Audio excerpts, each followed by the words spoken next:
How are we, Coach? I'm here, man. It's Wednesday. Yeah. It's closer to the weekend. There you go. Exactly. We're almost back around to some football. Hey, listen, it was a tough night, and I'm sure as long as you've been involved in football, you're going to have a night where things don't go your way, and it's a tough one. And certainly Friday was that for the Alamogordo Tiger football team. Yeah. That was. We didn't play very well. It was 21-0, and we have run 3 offense plays, and that's just a credit to Los Lunas. They're a good team, and you can't give teams that are better than you physically extra opportunities and turn the ball over, and we did that twice real fast, and then it snowballed from there. Our kids got to figure out how to stop bleeding. We came back, watched film the next morning, our kids understand we called stunts in the right spot. First series, don't make the play.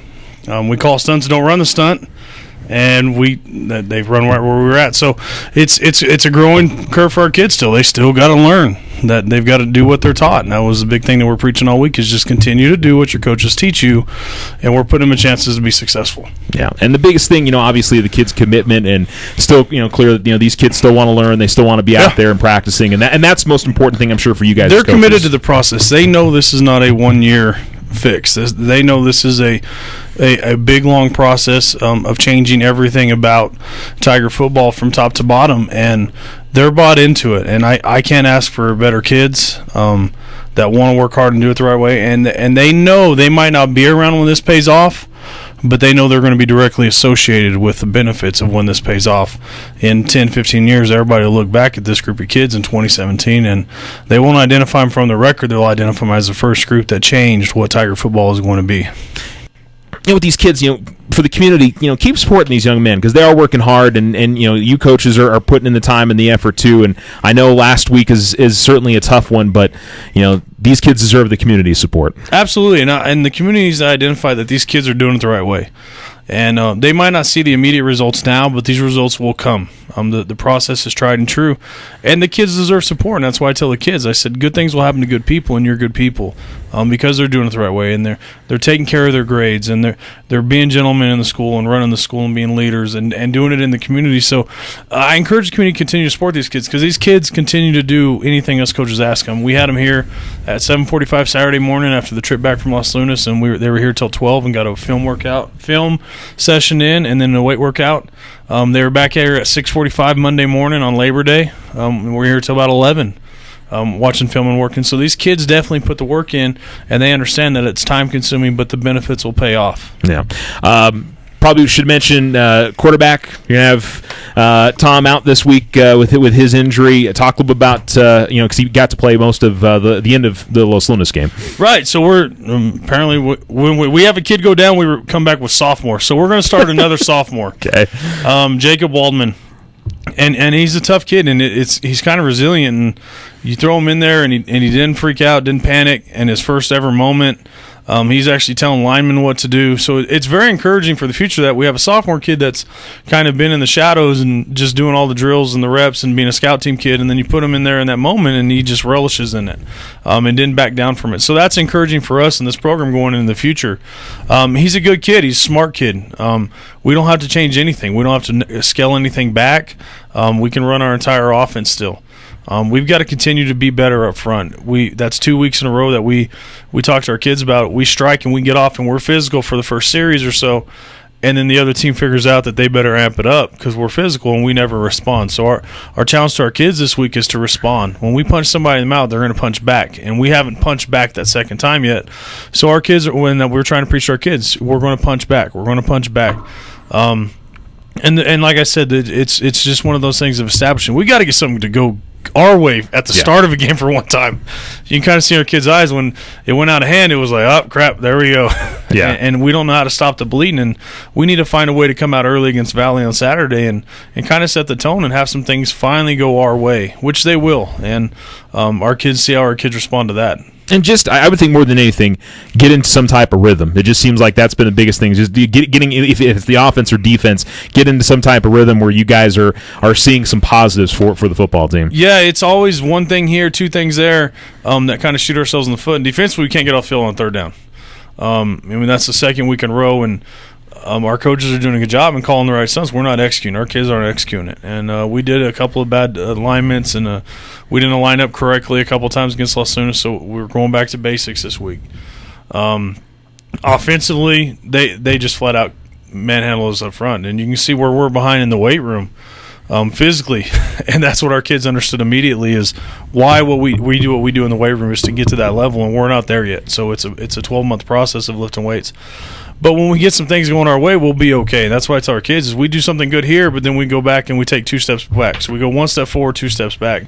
We had the fake punt after our first series, which is we'll take that shot anytime we got it. And we have it, and we had a bad snap through timing off, and it kind of snowballed from there. And then we have the starburst that we're not supposed to run on a sky kick, and we try to run it anyways. And it's just kids that haven't been in that moment and haven't had those game situations that they got to continue to learn from. So I promise you we won't run a starburst on a sky kick again, because we saw what happens on that. Our kids now know that they have to pick up a football, and touching it does not work no matter what you see on college or the NFL. Yeah. That you actually have to pick up the ball and hand it to the official. So those things won't happen again. That's a positive. Yeah, that was definitely a tough one towards the end of the game. And again, just things that the team will. I feel like those are experiences the team will learn from and won't ever forget. Those young things, players. And the kids respond well. They understand adversity. You go in the locker room after the game, and it means a lot to our kids. And it's not necessarily the win and losing. It's the pride of how we played and what was our effort like and what did we show. And these kids want this community to be proud of them for what they do, and they know it's a lot harder now than anything they've ever done. And I tell our kids right now, you're the toughest kids in school because ain't nobody else coming out here to do what we put you through.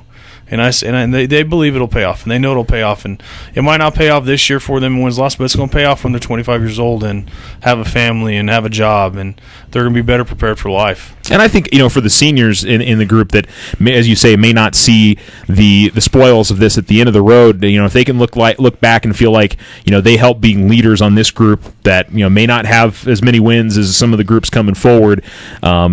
That should be a sense of pride for them. You would hope going forward. It is one of the things we talked to our seniors about when I pulled them aside this week. Is I said about not seeing the immediate results. I said when we finally won our state championship in Hatch and we had our knocking on the door, and we finally knocked and kicked the door down in 2015. We had kids come up to us that were from previous classes that had never won, and they would congratulate us, and we would immediately stop them in their words and say, well, you don't need to congratulate us. This is just much a part of you as it is us from what you did in laying the foundation. And so I explained that to our seniors, and it kind of resonated like, yeah, this is what we're doing now is going to pay off down the road, and we'll see it, and we'll be a part of it. And we have a family mentality that those kids, no matter when they're 35 years old, come back to this field house, they're just family, and they're another kid that's grown up. Now, let's talk about this week. You get a Valley team in Albuquerque that had a tough one last week, but when we chatted a little bit earlier on in the season, you said this is a very good football team you guys are going to be playing. They are. They got a quarterback and tailback that are stinking good, and